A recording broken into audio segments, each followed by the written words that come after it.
Assalamualaikum warahmatullahi wabarakatuh. Wah, halo adik sana. Kembali lagi di channel kami, channel YouTube kita yang selalu mempesona tentunya. Ini hari Senin, kita berada di ruangan apa? Ini nanti kita akan tanya di samping rekan saya ini. Ini coba buka masker ini, Bung, dengan Bung siapa ini namanya? Siap. Guys, Dengan Bung siapa ini? Bung Eko. Iya, ini profesinya apa nih Bung Eko? Profesi wartawan di Harian Bengkulu Express. Sekarang lagi ngapain nih? Sedang liputan santai-santai. Boleh liputan santai kita nih. Oh, boleh ya? Ya, Oh, liputan santai di paripurna. Ada apa, sidang paripurna ya terkait raperda narkotika. Raperda narkotika. Sekarang lagi bahas ini. Dewan lagi sedang pemilihan ketua pansus. Mereka sudah bentuk pansus, lagi sedang pansus. terus ini dari kacamata Bung Eko ya, selaku penggiat jurnalis melihat perkembangan atau mungkin kasus-kasus narkoba di Provinsi Bengkulu, apakah sebegitu serius atau tidakkah? Ini Ya, kalau melihatnya memang serius ya. Narkoba memang tidak ada kata tidak, harus dilawan dan harus diberantas. Karena narkoba adalah eh, perusak generasi kita. Insya Allah kita tidak masuk dalam golongan itu. Insya Allah. Nah, makanya harus dicegah. Dari mana pencegahannya? Dari hulu hingga sampai hilirnya. Dari hilir hingga sampai hulunya. Artinya semua harus dicegah. Maka Bengkulu belum pernah ada perda untuk narkoba. Dan ini saya pikir setuju harus ada perda Regulasi narkoba itu gitu kan. Jadi sedang diatur sedemikian rupa lewat dari perda. Nanti silakan wakil-wakil rakyat kita ini melihat bagaimana perda-perda narkoba itu bisa dibuat ya, bisa dia studi banding nanti kan ke daerah-daerah lain. Silakan bagaimana cara memformalisasikan kami rakyat menerima gitu kan, menerima asal jangan ya maunya sendiri lah gitu. Nah, ini kan bicara peraturan raperda usulan ya, usulan draft raperda untuk pelarangan atau peredaran narkotika. Nah, jenis apa saja sih yang yang diatur dalam raperda yang dibahas saat ini? Apakah Bung Eko tahu kategori-kategorinya? Saya lihat belum sampai ke situ ya. Belum ya? Sekarang ini sedang bahas, mereka ini belum sampai ke situ. Jadi jenis narkoba apa yang akan dilarang gitu kan. Kita masih mau lihat nih dari pansus apa yang akan diambil kan. Apakah sampai ke tua gitu kan, atau sampai ke yang lain kan, itu kan Lem Ibon itu masuk lem nggak? Ibon. Nah itu kita belum sampai ke situ, Sampotin, obat-obat belum sampai ke situ. Kita akan lihat nanti seperti apa kan. Kayak minuman kita masuk dalam miras kan, apakah Ya, itu udah ada masuk perdanya ya. sudah ada Udah miras ya. perdanya. Nah narkoba ini apa aja? Yang jelas kalau yang saya lihat itu dari hasil apa mereka ada sampaikan ya, seperti narkoba, obat-obatan terlarang, sabu, ganja dan sebagainya seperti itu. Tapi secara detail kita belum tahu apa. Tapi kalau saya ngamati ya, ini saya juga ikut mengamati perjalanan Perda P4GN ini, itu kategorinya itu di luar yang sudah diatur. Nah, misal kalau sabu ya kan, narkotik segala macam. Nah, yang ini yang di luar itu, seperti ada ibon. Karena kalau sekarang itu kan kalau anak-anak yang lem itu kan nggak bisa ditindak itu. Nah, makanya mungkin ini salah satu bagian dari dibuatnya regulasi sehingga ketika nanti anak-anak yang menyalahgunakan lem ibon ini sebenarnya untuk lem kan, untuk lem-lem sendal ya kan, penyalahgunaan ini nanti bisa ditindak. Ini gimana nih menurut gue Bung? Saya pikir sebenarnya lem ibon itu sebenarnya penggunaan Ya. manfaatnya ada gitu kan. Tapi ketika itu digunakan dengan orang yang tidak teredukasi, maka akan meracuni diri dengan akhirnya terbawa halusinasi dan sebagainya kan. Nah, apakah itu nanti akan masuk? Mungkin ada pembatasan. Lihat dari pengawasan seperti apa, mungkin kegunaannya. Nah, kita belum tahu nih ngaturnya nanti seperti apa gitu kan.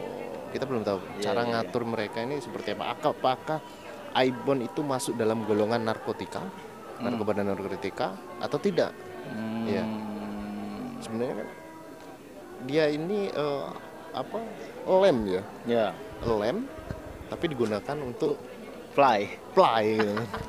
Iya. Pernah pasti? Belum. Alhamdulillah belum. Tapi pernah cium pernah ya? Mencium Kalau aroma untuk ya? makai, untuk ngelem-ngelem sendal gitu kan, pernah. Pernah ya. Tapi kan tercium aromanya seperti Iya, apa ya? tercium. Tapi kalau kita ya, kalau kita apa namanya baru ya, baru. Cuma kalau agak ini memang sakit. Kepala. Di Karena kepala nggak biasa ya. Nggak biasa kan.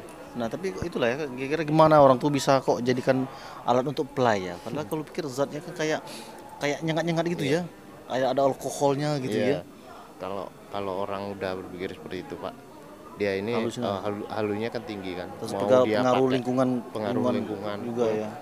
mau dia pakai apa Aibon, mau pakai apapun, kalau dia sudah halunya tinggi, semua barang yang kita konsumsi kalau terlalu banyak ya akan buat kita halu kan, Pak. Kayak minuman apa ya, minuman kayak orang ini ada minuman maaf torpedo gitu kan. Oh, iya, Itu iya. kalau terlalu banyak apa ada kan minuman seribuan itu di warung tuh. Nah, itu kalau terlalu banyak Torpedo, kayak oh, minuman anak-anak itu. iya, itu kalau terlalu banyak juga sama aja gitu. Sama aja dengan kita minum aqua apa ini ya, minum air putih. Kalau kebanyakan juga sakit juga kan. Ya sama aja lah kayak gitu. Nah, intinya apalagi lem ya. Lem ini punya zat juga kan. Kalau dia makan apa terlalu banyak di iniin ya bahaya juga. Artinya Lem itu, Pak, lem Aibon itu dia dibakar pakai air enggak, pakai api langsung puh. Coba tes. artinya ada kandungan gas Ada kandungan gas, apalagi dalam perut, dalam tubuh. tubuh kita cairannya itu kan. Bayangkan tubuh kita itu ini kan Jadi panas ya. panas. Nah, itu hadiah sana. Jadi kita berharap dengan adanya usulan ini bisa menertibkan, bisa menekan angka peredaran narkoba ya di Provinsi Bengkulu ya. Komik ada lagi. Komik ya, mabuk komik ya. Padahal itu kan itu obat tuh, untuk Obat batuk kepala, obat batuk kan, obat batuk.